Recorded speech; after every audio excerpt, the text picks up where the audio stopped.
Assalamualaikum warahmatullahi wabarakatuh. Innal hamdalillah nahmaduhu wa nasta'inuhu wa nastaghfiruh wa na'udzu billahi min shururi anfusina wa min sayyiati a'malina. Man yahdihillahu fala mudilla lahu wa man yudlil fala hadiya lahu. Asyhadu an la ilaha illallah wahdahu la syarika lahu wa asyhadu anna Muhammadan abduhu wa rasuluh. Qala Allah Ta'ala fi kitabihil karim, ya ayyuhalladzina amanu taqullaha haqqa tuqatih wa la tamutunna illa wa antum muslimun, amma ba'd. Ayuhal ikhwah, kita lanjutkan kajian kita al-usul ats-tsalatsah. Kemarin kita sudah menjelaskan tentang makna syahadat Muhammad Rasulullah, di mana kata beliau, sebagaimana sudah kita sebutkan kemarin, bahwa makna Muhammad Rasulullah artinya ta'atuhu fima amar, itu menaati perintah-perintah Rasulullah Sallallahu Alaihi Wasallam. Baik perintah itu hukumnya wajib ataupun perintah itu hukumnya apa? Sunnah.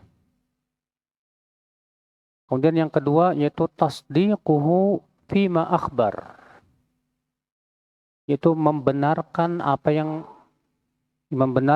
yang dikabarkan oleh Rasulullah Sallallahu Alaihi Wasallam.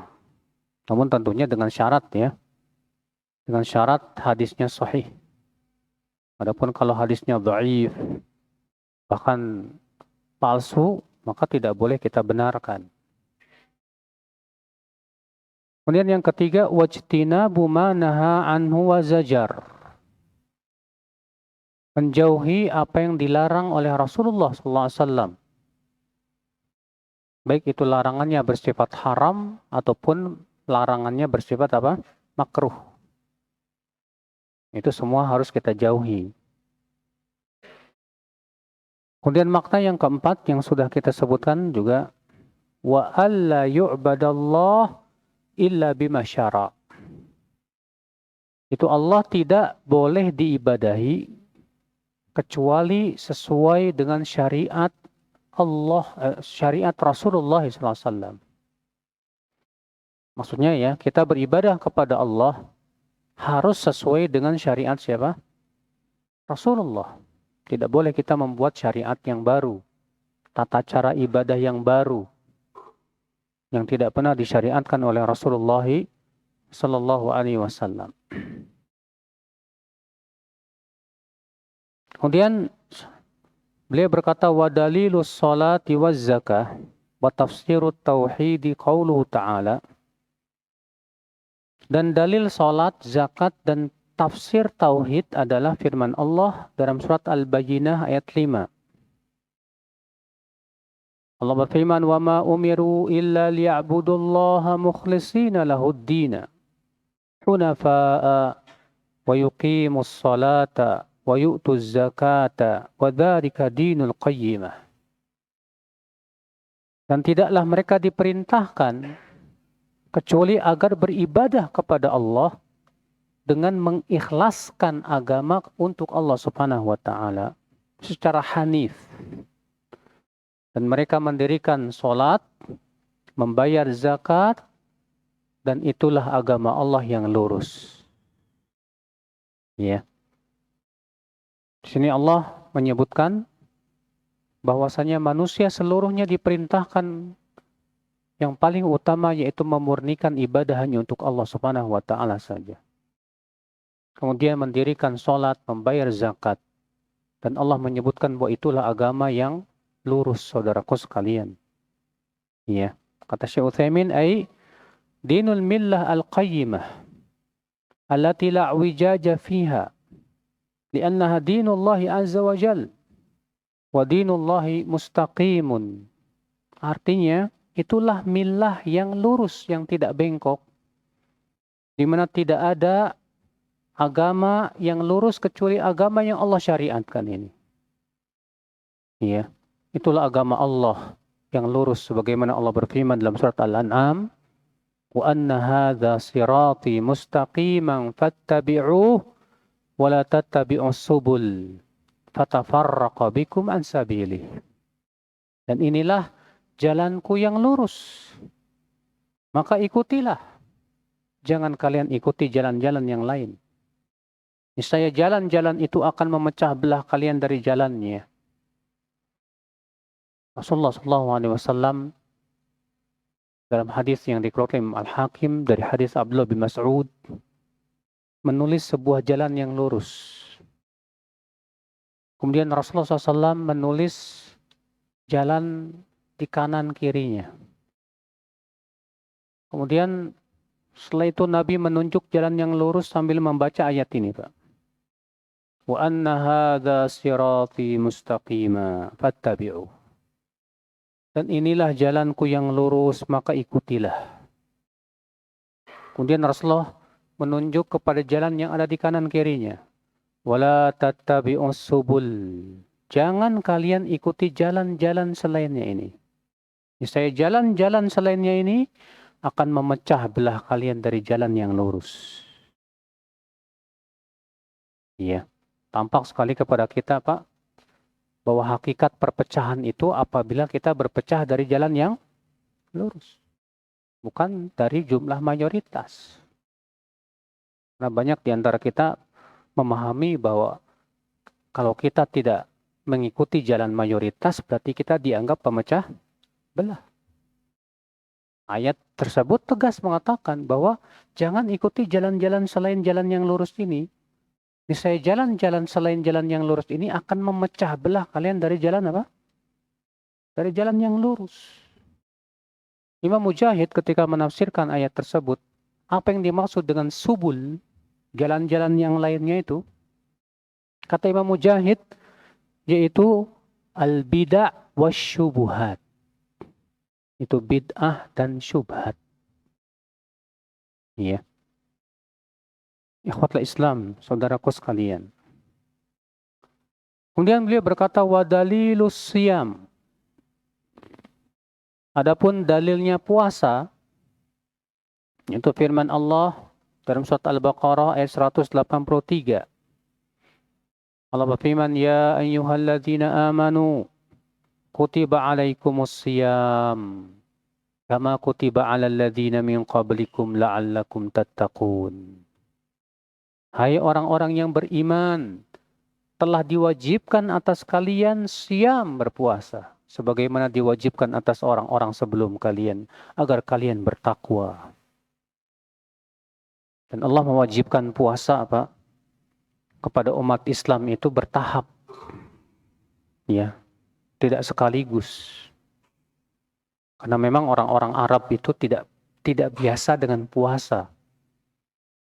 Yang pertama kali Allah wajibkan adalah puasa Asyura. Ya. Kemudian setelah itu Allah wajibkan puasa Ramadan. Dan dihapuslah kewajiban puasa Asyura. Namun puasa Ramadan ternyata juga tidak sekaligus. Pertama kali Allah memberikan pilihan antara puasa atau bayar fidyah. Allah mengatakan faman kana minkum maridan aw ala safarin fa'iddatun min ayyamin ukhra wa 'alal ladzina yutiqunahu fidyatun ta'amu miskin. Dan atas orang-orang yang mampu berpuasa tapi tidak berpuasa, maka hendaklah ia membayar fidyah. Di sini Allah memberikan di awal-awal dulu ya, pilihan antara puasa atau bayar apa? Fidyah. Setelah itu Allah hapus pilihan itu. Allah wajibkan mereka untuk puasa Ramadan. Tapi kewajiban yang pertama kali Allah wajibkan 24 jam. Di mana siapa yang ketika maghrib belum sempat berbuka, tapi qadarullah ketiduran, maka dia tidak boleh berbuka sampai maghrib yang akan datang. Ada seorang sahabat Nabi, dia kelelahan, ya, pulang ke rumahnya pas maghrib, nanyain ada makanan buat buka enggak? Kata istrinya enggak ada. Nanti saya mau cari dulu. Pergilah istrinya, qadarullah saking capeknya ketiduran, Mbak. Akhirnya istrinya balik, kata istrinya, celaka kamu. Kenapa? Karena kalau udah ketiduran nggak boleh makan lagi. Sampai maghrib dia akan datang. Akhirnya dia meneruskan puasanya, siang harinya pingsan. Sudah nggak kuat lagi. Maka kemudian Allah pun menurunkan ayat, memberikan keringanan. Ya, bahwa puasa hanya dari semenjak terbit fajar sampai terbenam matahari. Alhamdulillah. Sampai detik ini, Pak. Alhamdulillah. Ya. Allah tidak wajibkan puasa Ramadan, alhamdulillah, Pak, 24 jam. Enggak. Ini keringanan. Makanya syariat Islam itu mudah sekali. Dibandingkan dengan syariat sebelum umat Islam, berat, Pak, syariat sebelum umat Islam itu, Pak. Syariat kita, Masya Allah, alhamdulillah. Allah tahu umat Islam itu lemah. Maka Allah pun memberikan kepada kita syariat yang mudah, yang ringan. Rasulullah bersabda, "Inna dina yusrun wala yushaduddin illa ghalabah." Agama kita ini mudah. Dan tidak ada yang memberat-beratkan agama ini kecuali pasti kalah. Makanya Allah mengatakan, "Yuridullahu bikumul yusr wala yuridu bikumul usr." Allah menginginkan untuk kalian kemudahan. Dan Allah tidak menginginkan untuk kalian kesusahan. Cuma masalahnya, Pak, kitanya yang bikin susah. Ya. Syariat udah mudah. Kita maunya yang susah. Dengan cara berbuat bid'ah. Yang namanya bid'ah itu nyusahin, Pak. Karena sama saja mensyariatkan sesuatu yang tidak pernah apa? Disyariatkan. Berarti apa? Tambah beban. Padahal itu kan sebetulnya nggak disyariatkan. Nggak ada beban. Gara-gara berbuat bid'ah. Jadi akhirnya ditambah lagi beban. Ya. Dalam Islam yang namanya hari raya cuma 2. Idul Fitri sama Idul Adha. Ditambah lagi hari raya apa? Awal tahun, tahun baru. Tambah lagi Maulid Nabi. Tambah lagi apa lagi? Rajaban. Tambah lagi, Masya Allah. Ya, nyusahin, Pak. Syariat kita mudah. Ya. Kita lanjutkan. Wa dalilul hajj. Adapun dalil haji, itu firman Allah Ta'ala, "Walillahi 'alan nasi hajjul baiti man istata'a ilaihi sabila." Dan untuk Allah atas manusia haji ke Baitullah bagi orang yang mampu menuju ke sana. Kapan diwajibkan haji, Pak? Haji diwajibkan tahun ke-6. Tapi Nabi baru haji tahun ke-berapa? Tahun ke-10. Iya. Sehingga dijadikan oleh dalil oleh sebagian ulama itu menunjukkan bahwa boleh kita mengundur haji kalau memang ya kita ada kesibukan dan tidak sempat. Tapi tentunya, Pak, kalau kita ada kemampuan untuk haji dan kita mampu untuk secepatnya haji, segera haji, Pak. Jangan ditunda-tunda. Ya. Kita lanjutkan, kemudian beliau berkata, al-martabatu tsaniyah, martabat yang kedua. Setelah kita jelaskan martabat yang pertama, itu tentang Islam dan rukun-rukunnya. Di sini beliau akan menyebutkan tentang martabat yang kedua. Al-iman. Apa itu iman? Iman secara bahasa artinya tasdiq wal iqrar. Iman secara bahasa artinya at-tasdiq, yaitu membenarkan. Wal iqrar, dan menetapkan. Nah, ini iman secara bahasa ya. Adapun secara istilah, maka iman itu didefinisikan oleh para ulama dengan 5 nun. Apa itu? I'tiqadun bil janan. Keyakinan dengan hati. Wa nutqun bil lisan. Ucapan dengan lisan. Wa amalun bil arkan. Amalan dengan anggota badan. Yazidu bi ta'atir rahman.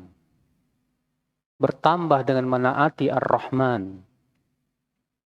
Wa yanqusu bi ta'ati syaitan. Dan berkurang dengan menaati apa? Setan. Nah, inilah iman menurut Ahlus Sunnah wal Jamaah. Jadi iman menurut Ahlus Sunnah wal Jamaah yang pertama keyakinan dengan hati. Artinya meyakini akan kebenaran Islam, kebenaran Rasul, kebenaran tauhid.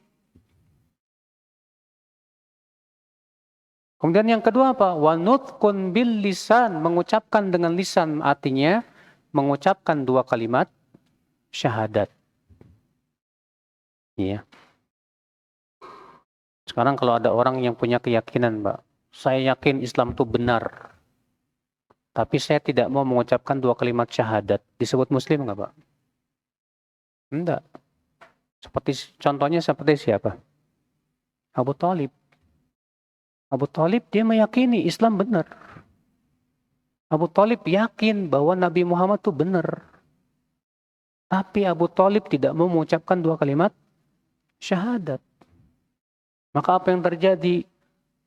Kekal dalam api neraka. Atau sebaliknya, orang yang mengucapkan 2 kalimat syahadat tapi hatinya tidak meyakini. Muslim tidak, Pak? Muslim tidak, Pak? Muslim tidak, Pak? Ada yang bisa jawab?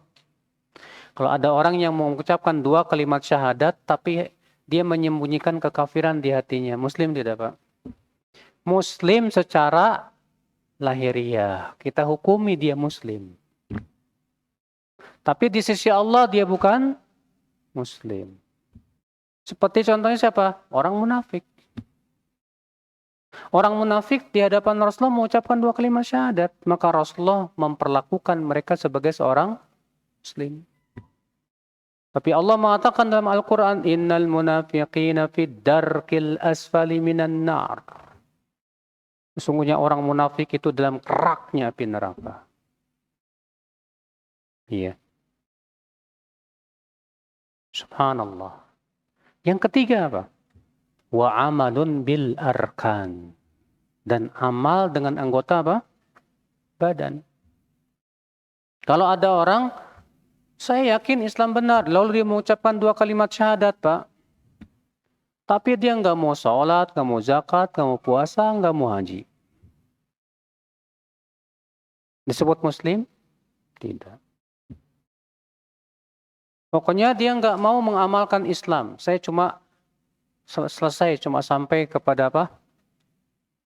2 kalimat syahadat selesai. Ini pun kita katakan tidak cukup. Iya. Walaupun tentunya yang namanya amal anggota badan itu bertingkat-tingkat. Amal anggota badan ada 3 tingkat. Tingkatan yang pertama, ini yang paling tinggi. Itu amal anggota badan yang masuk dalam kategori pokok keimanan. Iya. Masuk kategori pokok apa? Keimanan yang merupakan aslul iman. Yang kedua, yaitu yang masuk dalam kategori kewajiban.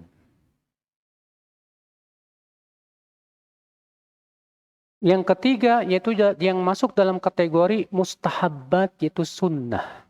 Yang sunnah-sunnah.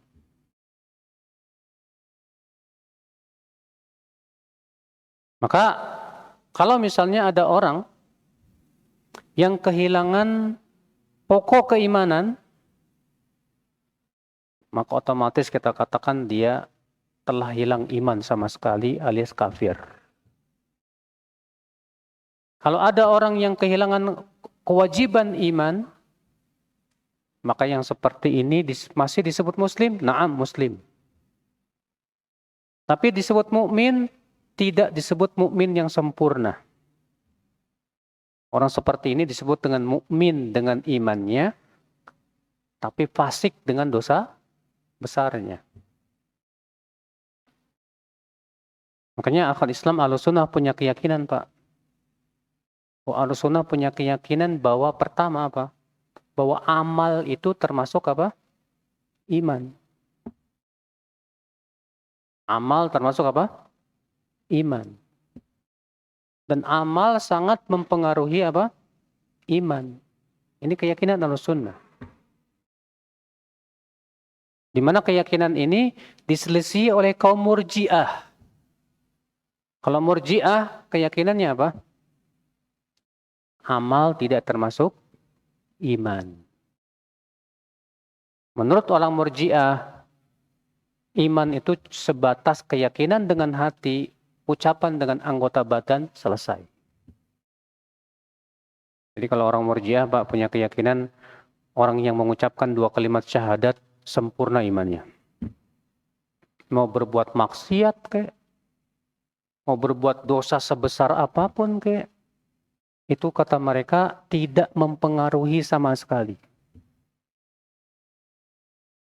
Ya, keyakinan Murji'ah di zaman sekarang masih banyak loh, Pak. Contoh keyakinan Murji'ah di zaman sekarang apa? Orang yang mengatakan yang penting hatinya. Saya walaupun nggak pakai jilbab, tapi hati saya dijilbabin, Mas. Ini keyakinan Murji'ah, Pak. Saya walaupun nggak pakai jilbab, tapi hati saya dijilbabin.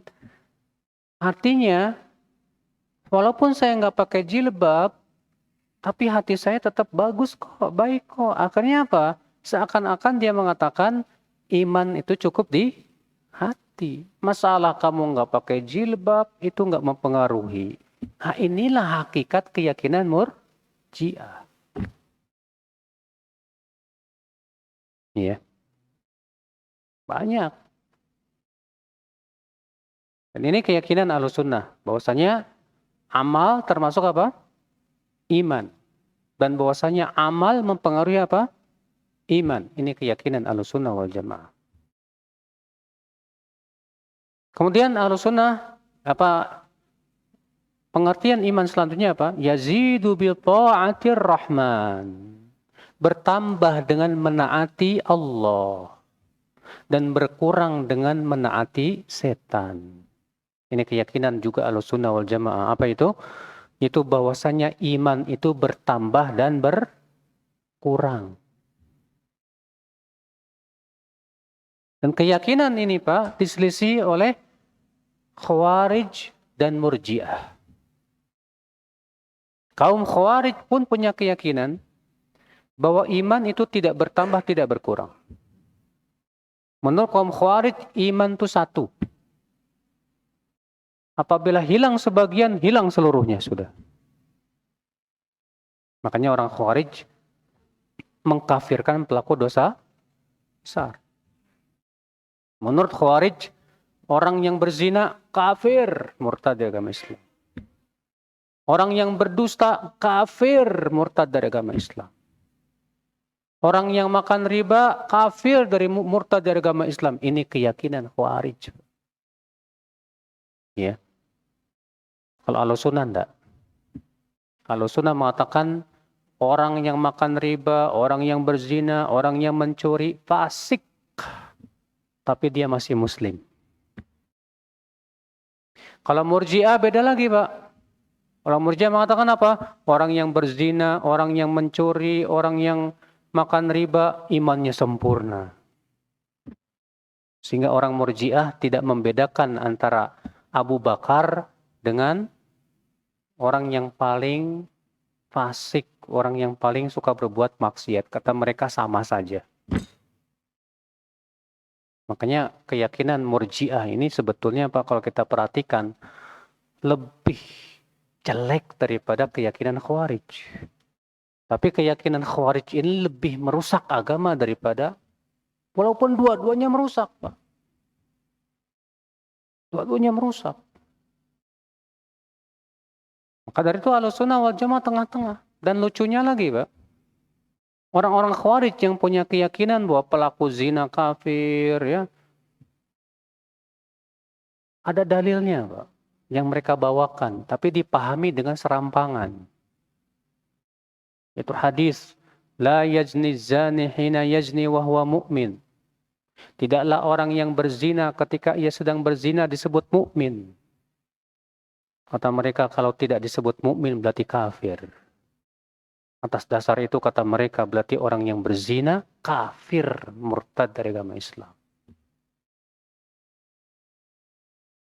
Keyakinan Khawarij di zaman sekarang masih ada nggak Pak? Masih. Cuma di zaman sekarang Pak, Khawarijnya itu fokus kepada hakim. Ya.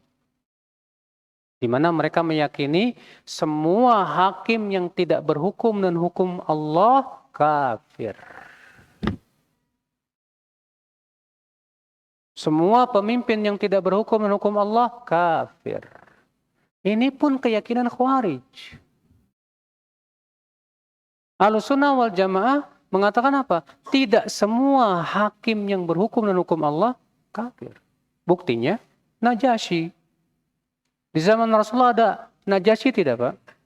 Najasyi berhukum dan hukum Allah tidak Pak? Najasyi, tahu nggak Najasyi? Pernah dengar Najasyi? Raja Habasyah. Najasyi masuk Islam tidak? Masuk Islam. Ketika dia sudah masuk Islam tetap jadi raja tidak Pak? Jadi raja. Berhukum dan hukum Allah nggak Pak? Enggak. Apakah Rasulullah mengkafirkan? Enggak. Ketika Najasyi meninggal, apa kata Rasulullah? Qad mata rajulun salih. Sudah meninggal orang yang soleh. Ternyata Nabi tidak mengkafirkan kok.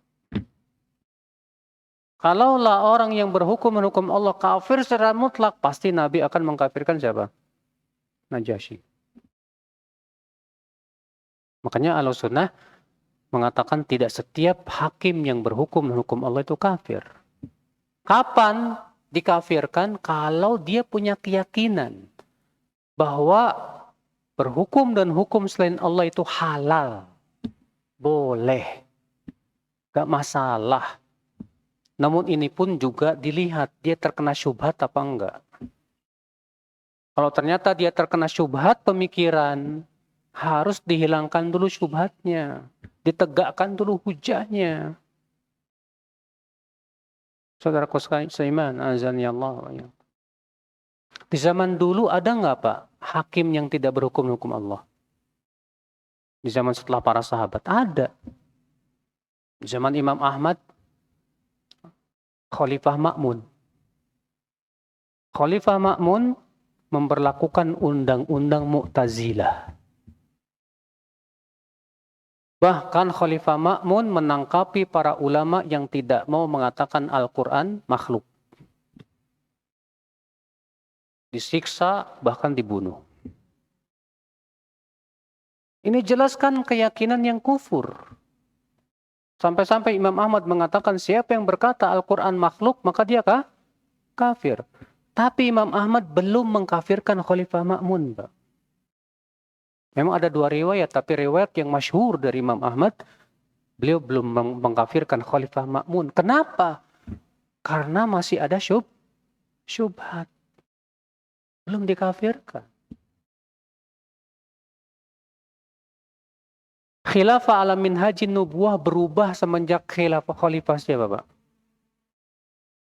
Hah? Khilafah ala minhajin nubuwah itu kan khulafah Rasyidin, Abu Bakar, Umar, Uthman, Ali, kemudian siapa? Al-Hasan bin Ali bin Abi Thalib. Kemudian naiklah Muawiyah. Setelah Muawiyah sampai keturunannya berubah menjadi kerajaan. Berubah menjadi apa? Apakah ada para ulama yang mengkafirkan? Karena sudah mengubah sistem pemerintahannya, Pak. Yang tadinya sistemnya khilafah ala minhajun nubuwah menjadi sistem kerajaan. Tidak ada ulama yang mengkafirkan. Iya. Makanya Pak, untuk main kafir-kafirin jangan serampangan. Iya. Harus hati-hati. Kata Al-Wazir bin Hubairah, salah ketika kita tidak mengkafirkan lebih ringan dibandingkan salah ketika mengkafirkan. Sebab kalau kita salah ketika mengkafirkan, maka vonis kafir itu akan kembali kepada kita.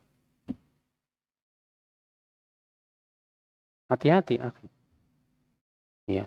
Maka keyakinan yang mengatakan semua hakim yang tidak berhukum dengan hukum Allah kafir, inilah keyakinan Khawarij. Makanya Khawarij dahulu mengkafirkan Ali, tidak Pak? Dengan dalih apa? Ali tidak berhukum dengan hukum Allah. Subhanallah akhal Islam, azani Allah wa yakum. Ada enggak Pak Khawarij di zaman sekarang yang mirip Khawarij zaman dulu, yang mengkafirkan pelaku dosa besar? Ada. ISIS. ISIS itu pemikirannya mirip dengan Khawarij zaman dulu Pak.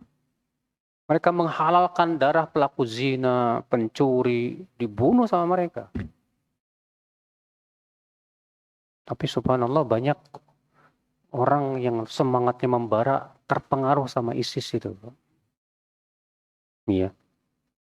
Alhamdulillah para ulama sudah menjelaskan tentang hakikat akidah mereka. Syekh bin Baz, ya para ulama, Syekh Fauzan, Lajnah Daimah dan yang lainnya. Ikhwatul Islam, azani Allah wa iyyakum. Maka hati-hati dari dua firqah ini, Pak. Khawarij, satu lagi apa? Murji'ah. Ini dua-duanya menyimpang dalam masalah iman. Dalam masalah apa? Iman. Baik, kita lanjutkan. Al-martabatu tsaniyah al-iman. Martabat yang kedua yaitu iman. Wa huwa bid'un wa sab'una syu'bah. Dan iman itu ada 70 lebih cabang. Ini berdasarkan hadis Nabi SAW sabda, al-imanu bid'un wa sab'una syu'bah. Tapi riwayat yang masyhur dan kebanyakan lafadznya itu dengan lafadz al-imanu bid'un wa sittuna syu'bah. Iman itu ada 60 lebih cabang. Itu kebanyakan riwayat demikian. Ya. Fa'a'laha qawlu la ilaha illallah. Cabang iman yang paling tinggi apa? La ilaha illallah. Wa adnaha imatatul adha 'anit tariq.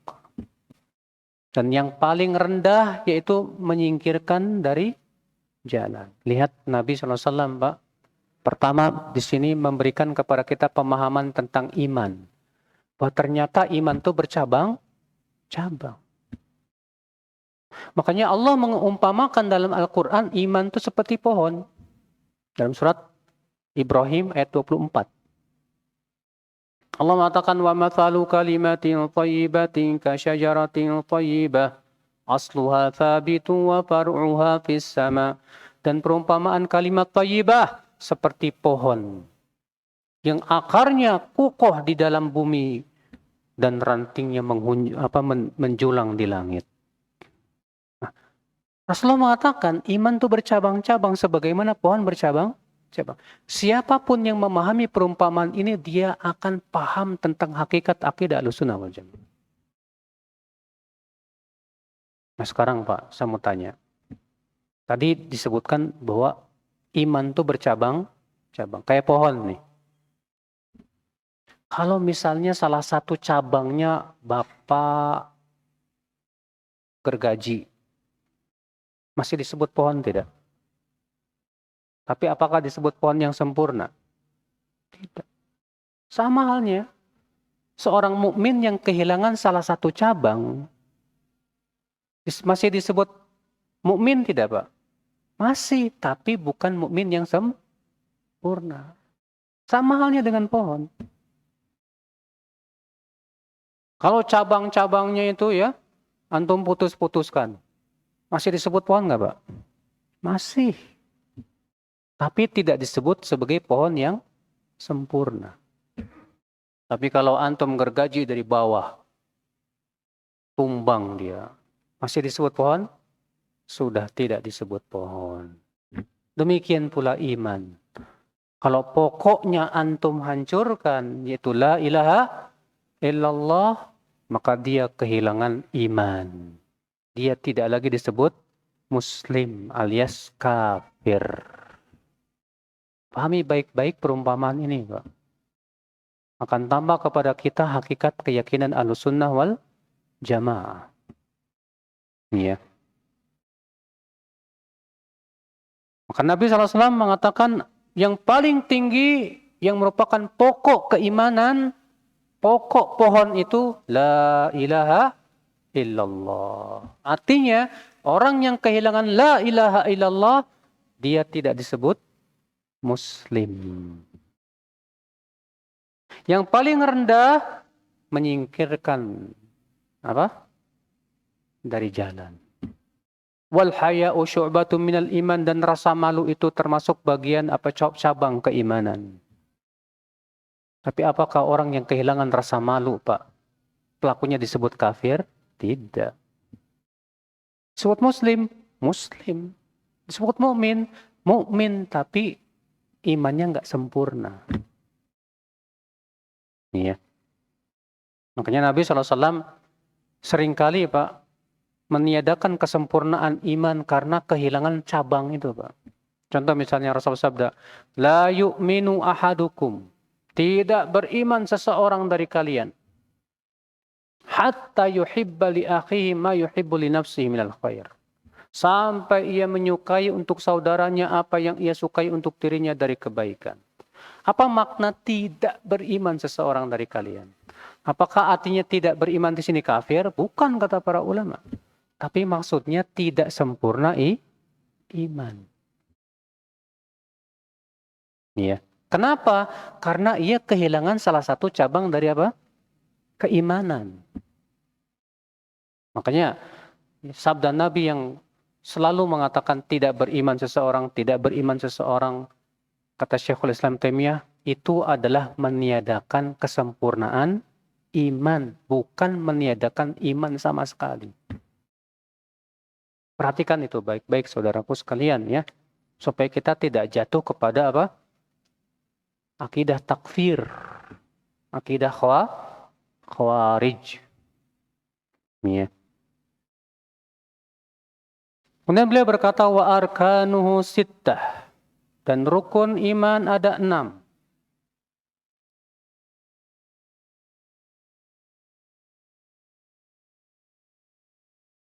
An tu'mina billah wa malaikatihi wa kutubihi wa rusulihi wal yaumil akhiri wa tu'mina bil qadari khairihi wa syarrihi.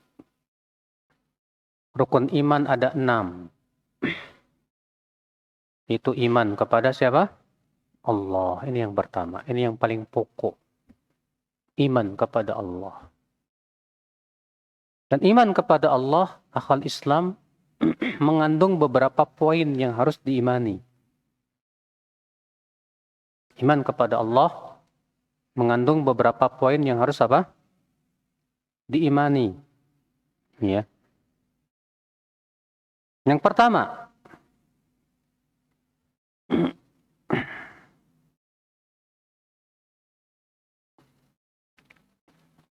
al-imanu bi rububiyatillah. Iman terhadap rububiyahnya Allah. Ini kita pernah bahas itu ya. Itu yang disebut dengan tauhid rububiyah. Apa sih, Pak, tauhid rububiyah itu? Hah? Itu mentauhidkan Allah dalam perbuatan-perbuatan Allah. Contohnya apa, Pak? Menghidupkan, mematikan, menciptakan, memberikan manfaat, menolak mudarat, memberi rejeki, ya. Nah, itu semua masuk dalam rububiyah. Maka siapa yang memberikan sifat-sifat rububiyah ini kepada makhluk, maka ia telah jatuh dalam syirik rububiyah. Baik, kita lanjutkan insyaallah setelah Isya. Nah.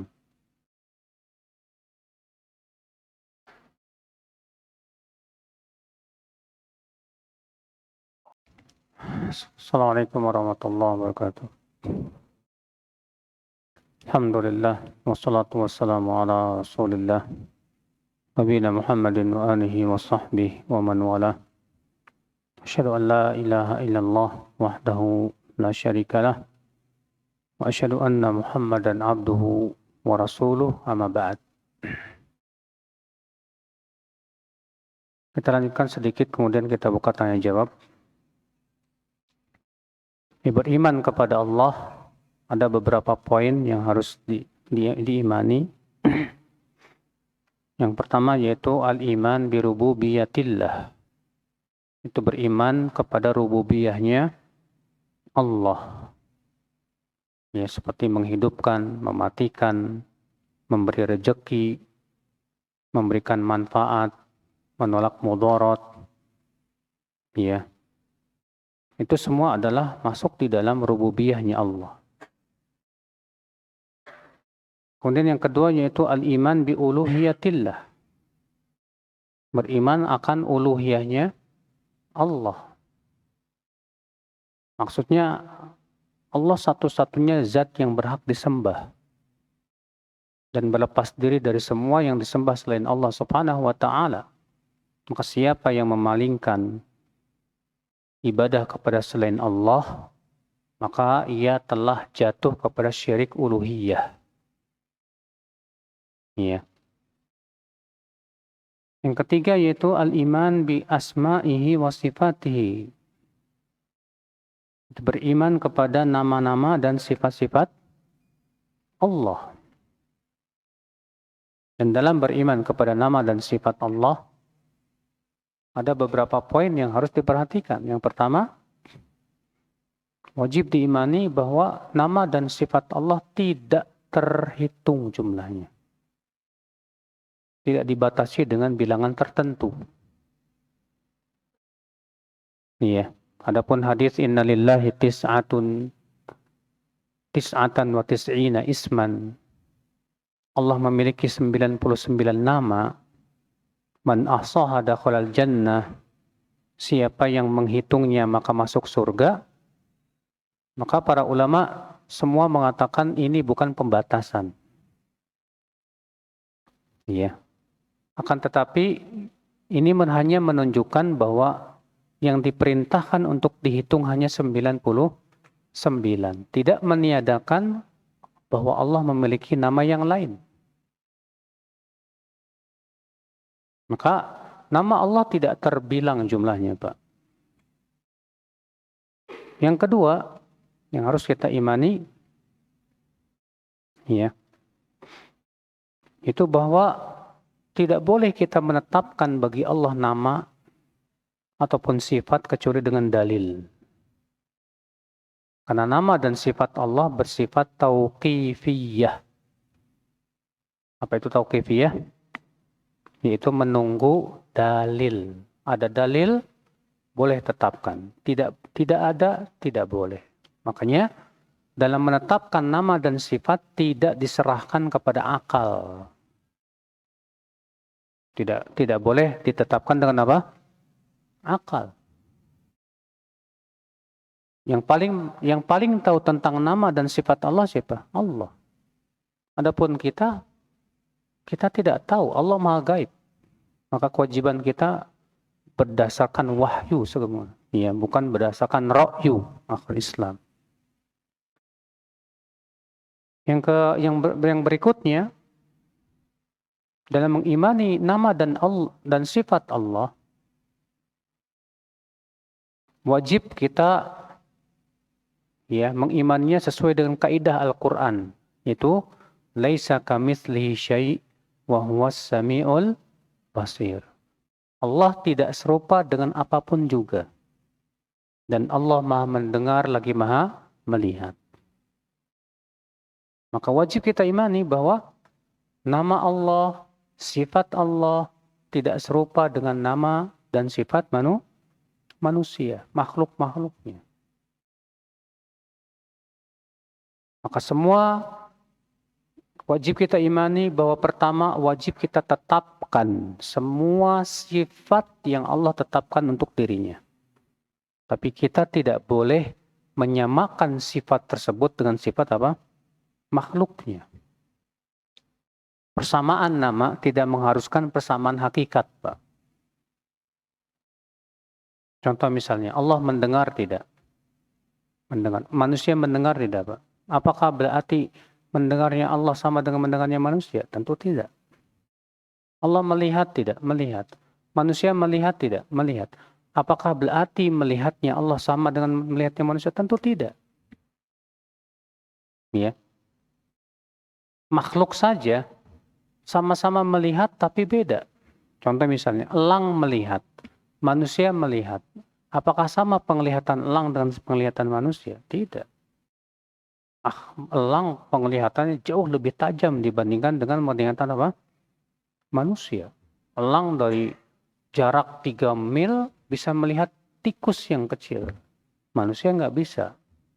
Kalau itu sesama makhluk, bagaimana dengan Allah Subhanahu wa Ta'ala?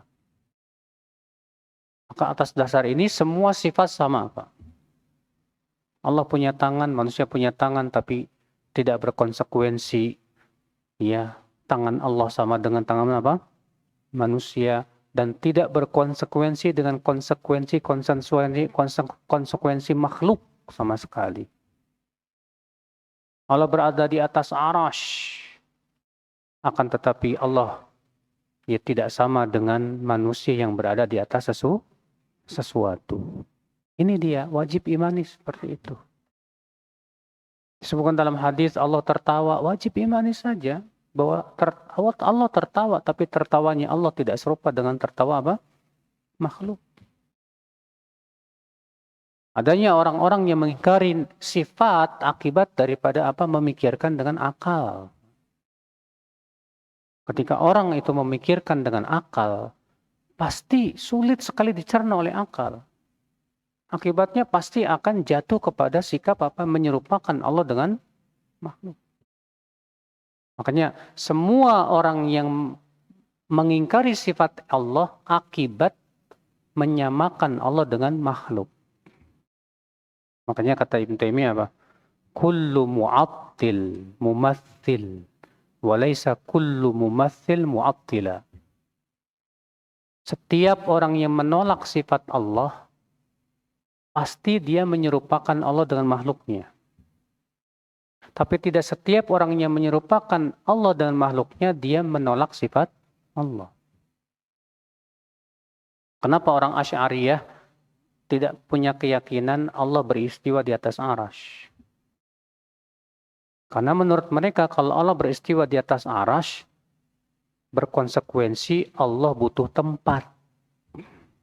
Kenapa mereka mengatakan seperti itu, Pak? Karena mereka menyamakan Allah dengan makhluk. Jadi sebagaimana makhluk berada di atas sesuatu, berarti makhluk butuh tempat. Kalau Allah berada di atas aras, berarti Allah butuh tempat dong. Sedangkan sesuatu yang butuh tempat, makhluk, ini nggak mungkin bagi Allah. Lihat, mereka menyerupakan Allah dulu dengan makhluk, baru kemudian menolak sifat. Mereka jatuh kepada dua kesalahan besar. Ya, makanya perbedaan Asy'ariyah dengan Ahlus Sunnah ini yang paling mencolok dalam masalah sifat. Menetapkan apa? Sifat. Dan Asy'ariyah Qudama yang dulu dengan Asy'ariyah terakhir beda juga, Pak. Kalau Asy'ariyah yang pertama-tama, yang itu merupakan keyakinan akidah Abul Hasan al-Asy'ari, itu adalah akidah kullabiyah. Itu mengingkari sifat ikhtiyariyah bagi Allah yang berhubungan dengan kehendak. Makanya akidah kullabiyah, akidah Asy'ariyah yang pertama menetapkan Allah beristiwa di atas arash. Tapi bedanya dengan Ahlus Sunnah apa coba?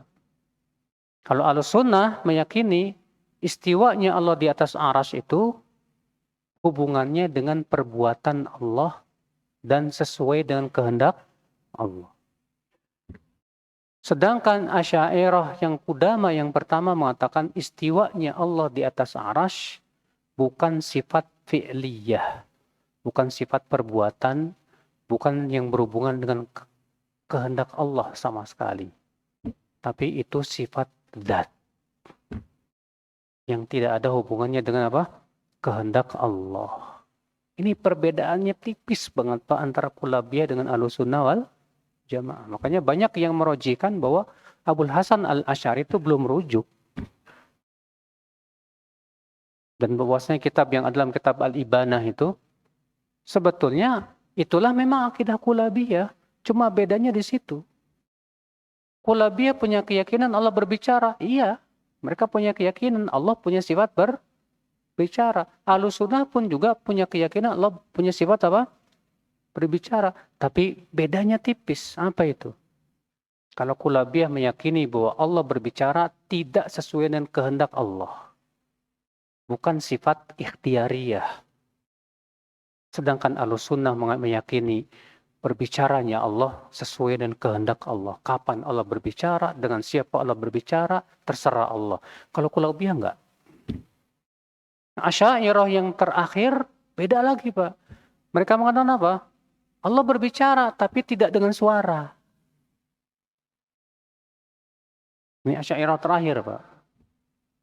Allah berbicara iya, tapi tidak dengan suara. Jadi gimana dong? Allah menciptakan pemahaman kepada Jibril.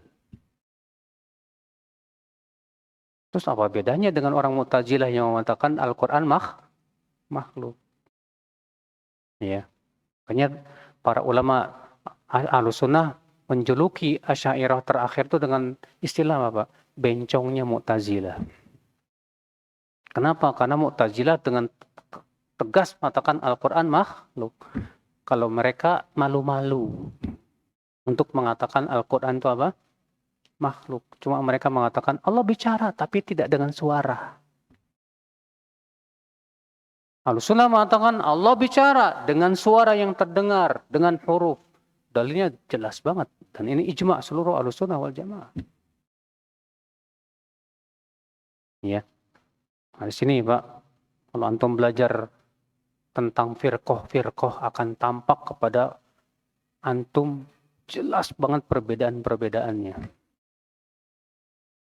Ya, perbedaan Ahlussunnah dengan Asy'ariyah itu dalam 13 poin yang paling utama. Di antaranya yang paling mencolok masalah penetapan sifat. Ya. Asy'ariyah yang terakhir punya keyakinan sifat yang wajib bagi Allah 20. Sifat yang boleh bagi Allah juga sekitar 20. Ada lagi sifat mustahil bagi Allah. Bayangkan, Pak. Masa hamba yang ngatur Allah, Pak. Seakan-akan hamba mengatakan apa? Ya Allah, engkau wajib punya sifat ini. Engkau boleh punya sifat ini. Engkau nggak boleh punya sifat ini. Ini kurang ngajar namanya, Pak. Kewajiban kita sebagai hamba, imani saja semua yang Allah kabarkan, selesai. Yang paling tahu tentang sifat dirinya Allah siapa? Ya Allah. Ya untuk imani saja semua yang Allah beritahu kepada kita, imani sudah. Ya, Allah mengatakan bal yadahu mabsuutatan yunfiqu kaifa yasha. Justru dua tangan Allah terbuka. Imani saja selesai. Allah punya dua tangan, selesai. Di mana bentuk tangannya Allah? Gak tahu. Tidak mungkin sama dengan makhluk. Tapi kaum Asy'ariyah, Mu'tazilah, Jahmiyah enggak gitu, Pak. Oh, masa Allah punya tangan? Kalau Allah punya tangan, berarti Allah yang namanya tangan itu kan butuh tempat buat nempel. Wah, berarti Allah terdiri dari jasad yang saling membutuhkan dong. Nah, kan akhirnya apa? Menyerupakan dengan makhluk. Akhirnya apa? Mustahil Allah punya tangan. Padahal apa susahnya sih kita menetapkan Allah punya tangan? Sesuai dengan keagungan Allah, selesai. Tapi kata mereka menurut akal nggak masuk di akal. Akal ente error. Akal kamu itu error. Iya. Nah, ini pembahasan asma wa sifat panjang, Pak. Iya. Dan kebanyakan firqah-firqah sesat jatuh kepada kesalahan dalam asma was sifat. Iya. Baik, saya kira cukup dulu. Insya Allah kita lanjutkan pada pertemuan yang akan datang.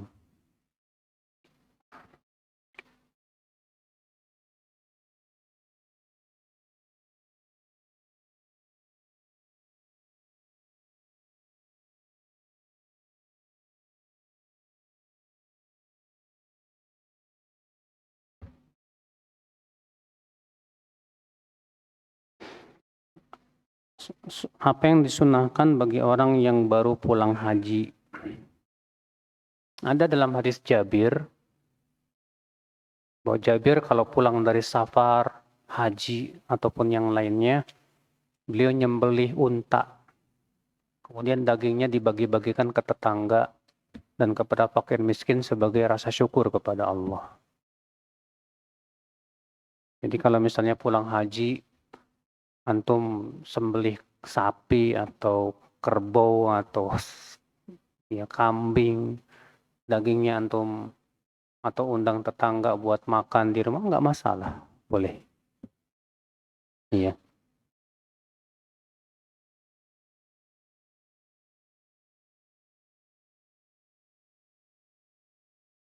Bagaimana jika seorang ustadz tidak fokus dengan dakwahnya ustadz?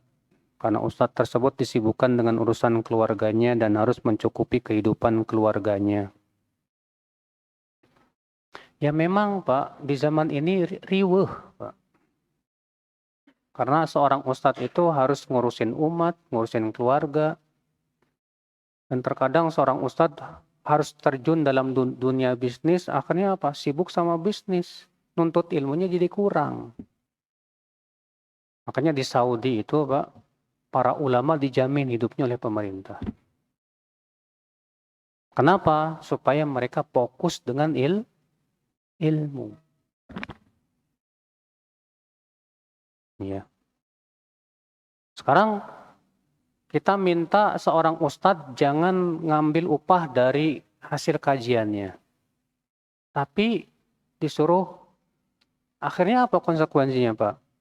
Pikiran ustadz pecah antara nyari duit sama ngajar. Kalau orang sudah pecah itu susah Pak. Akibatnya apa? Nggak maksimal dalam mengajarkan ilmu. Iya.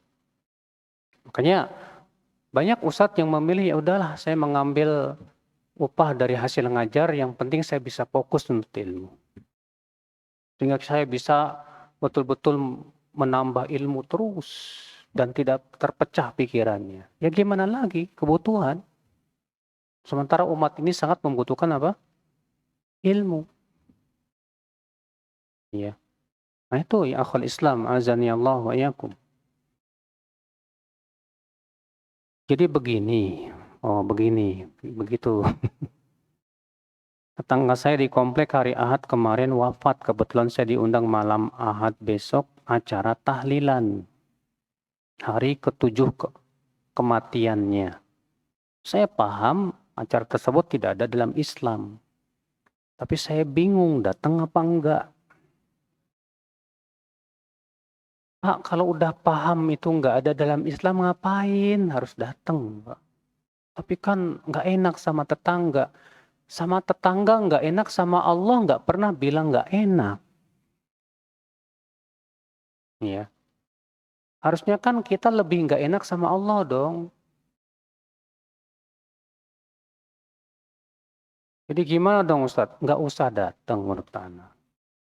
Kalaupun mau datang, kan bisa besoknya. Pas apa? Acaranya. Besok datang bawa buah-buahan. Tujuannya cuma sebatas apa? Ya silaturahim aja. Ya. Karena perayaan 7 hari kematian, 40 hari, 100 hari, bukan dari Islam. Dan mereka yang bikin acara tersebut 7 hari dan yang lainnya berdasarkan asar tawus.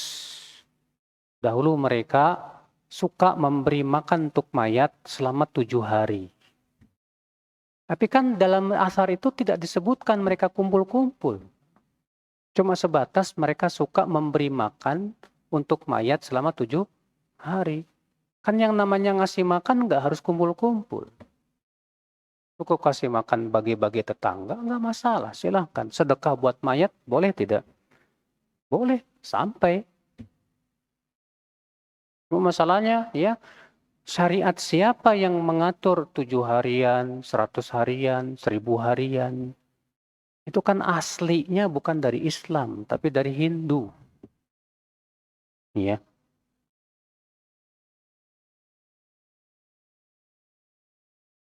Apakah jika aku hanya mengerjakan amalan yang wajib? Ada sebuah hadis, sahabat bertanya, apakah jika aku hanya mengerjakan amalan yang wajib, menghalalkan yang halal dan mengharamkan yang haram, aku masuk surga? Rasulullah bersabda, iya. Setelah lahir ya sahabat itu hanya mengamalkan amalan tingkatan muslim. Tapi pastinya sahabat tersebut masuk mukmin. Bahkan mungkin dalam mengerjakan amalan wajib tersebut ada takaran ihsan. Lalu bagaimana mengamalkan hadis tersebut? Ini sebetulnya pernah saya bahas, Pak. Kapan disebut muslim, kapan disebut mukmin, kapan disebut muhsin. Disebut muslim adalah kalau dia masih suka berbuat dosa. Disebut mukmin kalau dia melaksanakan yang wajib dan meninggalkan yang haram. Maka orang yang mencukupkan diri dengan yang wajib-wajib saja dan meninggalkan yang haram, ini derajat mukmin. Derajat apa? Mukmin yang sempurna. Kalau ditambah dengan yang lebih dari itu yang sunnah, maka naik kepada derajat apa? Muhsin. Dan para sahabat itu derajat keimanannya beda-beda juga, Pak. Ya. Ada derajat yang sangat tinggi dari para sahabat, yaitu 10 orang yang dijamin masuk surga. Ya. Semua sahabat sepakat bahwa manusia terbaik setelah Rasulullah adalah Abu Bakar. Kemudian siapa? Umar. Berarti itu menunjukkan para sahabat semua sepakat bahwa mereka bertingkat dalam derajat apa? Keimanan tidak sama. Iya. Kitab Ushul Tsalatsah yang direkomendasikan untuk dipelajari itu yang syarahnya Syekh Utsaimin. Antum cari syarah Ushul Tsalatsah yang disyarah oleh Syekh Utsaimin, banyak banget itu. Di kitab-kitab, di toko-toko buku sunnah banyak, Pak. Saat ini saya umur 60 tahun dan baru mampu secara finansial untuk berhaji. Namun daftar tunggu haji untuk DKI 56 tahun. Ya Allah, ya Rabbi. Ini semua tahu nggak Pak? Gara-gara riba. Gara-gara riba semua ini. Mohon nasihat kondisi saat ini. Apa saya tetap harus daftar atau ada cara lain? Ya, Allah berfirman, la yukallifullahu nafsan illa usaha. Allah tidak membebani jiwa kecuali sesuai kemampuan. Dan antum nanti punya alasan di hadapan Allah ketika Allah nanya kamu kenapa belum berhaji ya Allah. Ya, peraturannya begini, ya Allah. Nah, nanti yang bikin aturan nanti akan ditanya sama Allah. Kenapa kamu bikin aturan kayak gitu? Semua akan ditanya oleh Allah Subhanahu wa taala. Ya.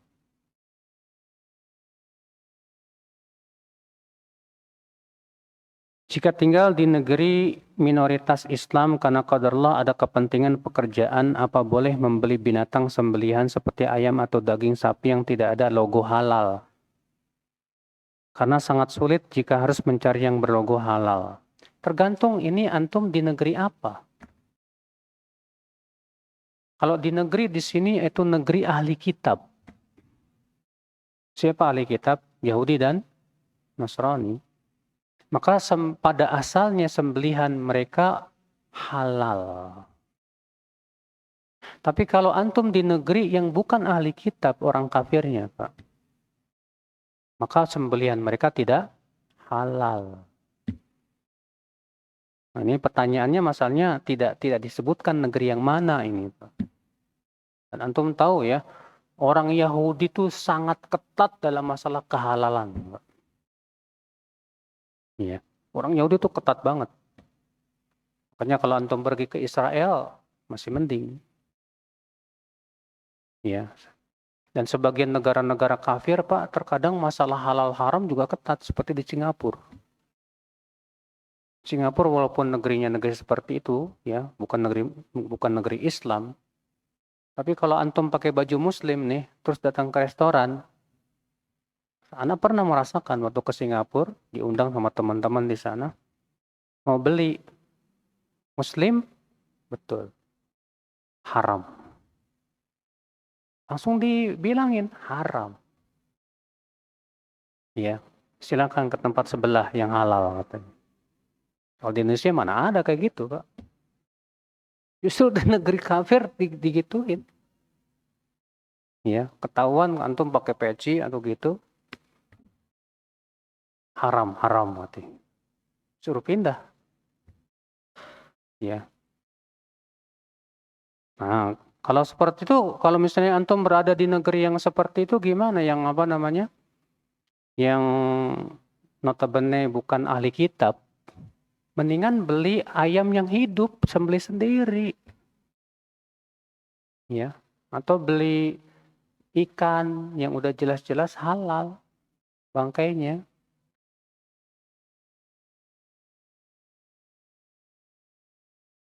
Amalan apa yang bisa menghapuskan dosa zina? Taubat. Dengan taubat yang nasuh. Setelah itu beramal soleh. Ya. Seperti apa? Sodakoh. Sebutkan dalam hadis Abu Musa al-Asy'ari berkisah. Dahulu, kata Abu Musa, ada seorang laki-laki yang sudah beribadah selama 60 tahun. Lalu ia digoda oleh pelacur, lalu ia berzina selama 6 hari. Setelah ia berzina 6 hari, dia taubat.